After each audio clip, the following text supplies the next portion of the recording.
We're going to talk about hydrochloric acid, right? That's a digestive support. Can that actually help reduce microbial imbalance in the intestinal tract, in the stomach, and the small intestine and colon? Really excited to dive into that topic.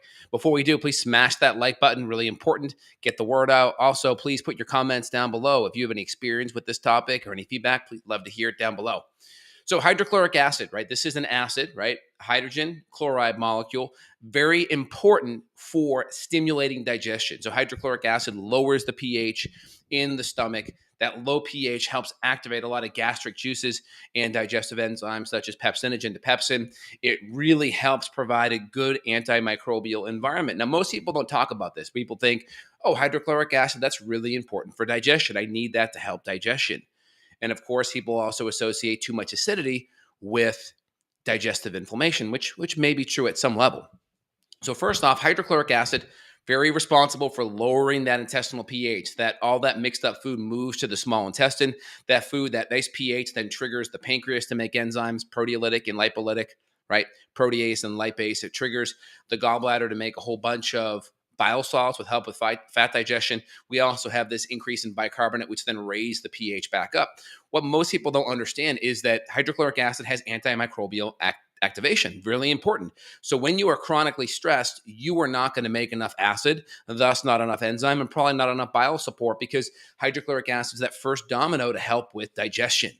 So people forget about this, but proton pump inhibitors, this is one study looking at proton pump inhibitors and dysbiosis, because we know proton pump inhibitors, this is like omeprazole or Prilosec, these lower our stomach acid levels, because essentially a proton pump inhibitor would be, it takes hydrogen and it prevents it from getting released back to the stomach, right? Hydrogen's a proton, so it inhibits that release back up. So then the hydrogen can't bind to chloride in the stomach and make HCL. So it prevents that from being released. That lowers stomach acid. And we know proton pump inhibitors, the more you take it, the longer you take it, it actually increases dysbiosis, right?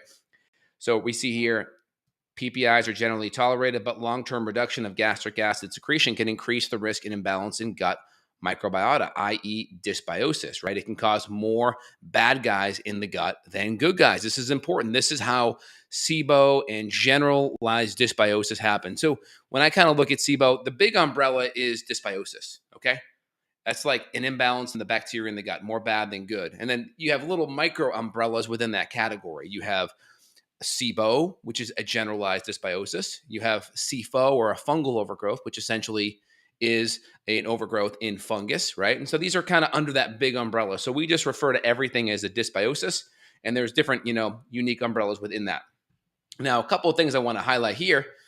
This looks at the bacteria changes. So this is kind of your normal microbiota, right? So you can see strep and different bacteria in the oral cavity. You see the esophagus, different bacteria. Now, when you start taking proton pump inhibitors, right, think of this as you're raising the pH of your stomach. You're lowering your stomach acid levels now, right? So less acidity. So you're going to start to see changes in the bacteria. So you're going to see more strep in the stomach. So more strep overgrowth in the stomach. You're going to see more strep, staph, enterobacter, even some lactobacilli, clostridia, all in the small intestine. You're going to decrease your bifidobacter, right? So lactobacilli typically goes up more. It should be higher in the colon, I think, not higher in the small intestine. You're going to see a decrease in bifidobacter in the small intestine. And then in the colon, you're going to see an increase in lactobacilli, enterobacter, and then a couple other bacteria down here. So you can see there starts to be a shift in the microbiome when there's less acidity. That's really important. And with people that have SIBO, a lot of times people that have SIBO and bacterial overgrowth, they can be sensitive to probiotics. Part of it is because the bad bacteria can feed on it because it's fermentable, and two, it can throw off some of the microbiome already. So that's really, really interesting out of the gate. And so, you can see here the different bacteria that are going to be produced. Strep's a big one. You can see Prevolobacter and Campylobacter.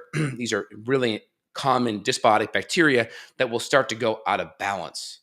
And you can see gut dysbiosis also occurs as a result of H. pylori, which is a pro-inflammatory that affects the lumen and microenvironments in gastric microbiota. So H. pylori is also a big one here, really important. And then it talks about the small intestine and the different bacteria that happen here. Another one here, this is really interesting.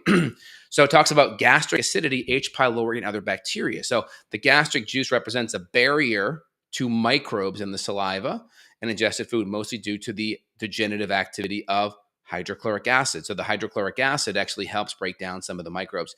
If bactericidal activity is weakened by an elevation in gastric pH, so elevation in pH means less stomach acid, right? Because stomach acid's a low pH, 2 or 3. So if we raise that pH, don't get fooled by the elevation. That means low stomach acid.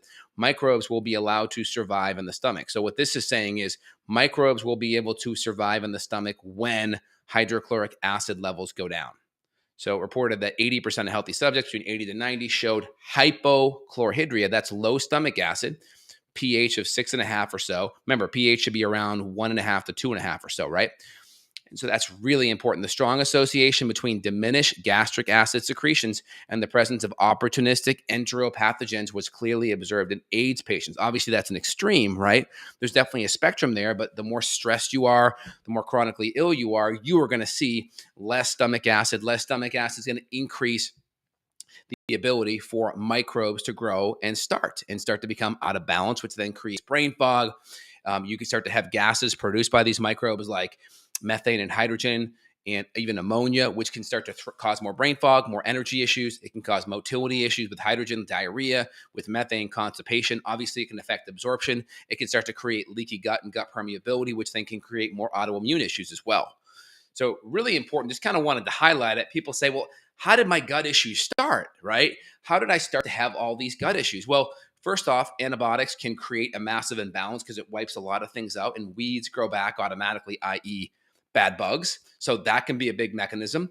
Too much refined carbohydrate, sugar, grains, those kind of things.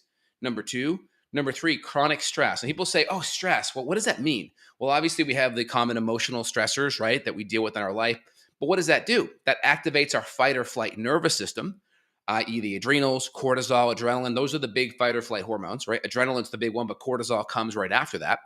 That starts to activate the sympathetic nervous system. That lowers our stomach acid, right? So when our stomach acid gets lower, pH goes up, and that starts to make the stomach and the intestinal environment prone to bacterial overgrowth. So one of the big mechanisms is chronic stress, which then affects digestion, HCL, obviously the sympathetic nervous system. Less hydrochloric acid, pH goes up. And then we also are going to have less enzymes, and we're also going to have less bile salts. And then we create a feeding ground where the microbial imbalances in the gut can start to widen and get worse and worse and worse with the different bugs that we mentioned: strep, Prevotella, staph, Morganella, Pseudomonas, Klebsiella, Citrobacter. These are all bacteria that start to overgrow and can become problematic. So the problem is, what are you going to do about it? So of course, adding in hydrochloric acid, enzymes, digestive support. In my line, and kind of how we deal with things is we're following the 6 R's, right? In my clinic, I'm dealing with removing the bad foods. We're getting the food and the diet dialed in. The second hour, replacing enzymes, acids, maybe bile support if necessary.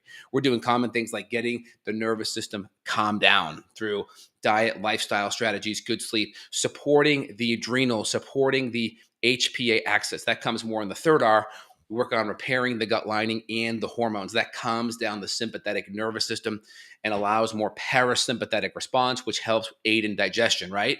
The sympathetic nervous system shuts down gastric acid secretions. Fourth R, then we work on removing the bugs. So if you come in there and you just start dropping bombs, that can actually create more stress and intensify the problem. So we always have the fourth R exactly where it is, the fourth place. Most people put that first, and it's the biggest mistake possible.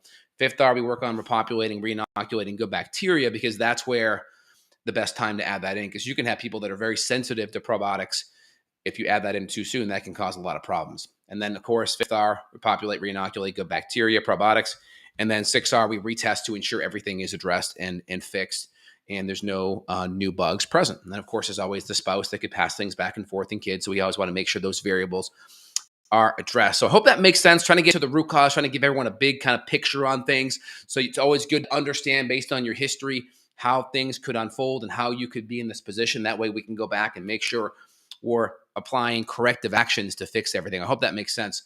Again, this is Dr. J here. If you want to reach out to myself and my colleagues, we're available for functional medicine support worldwide. There'll be links down below where you can reach out.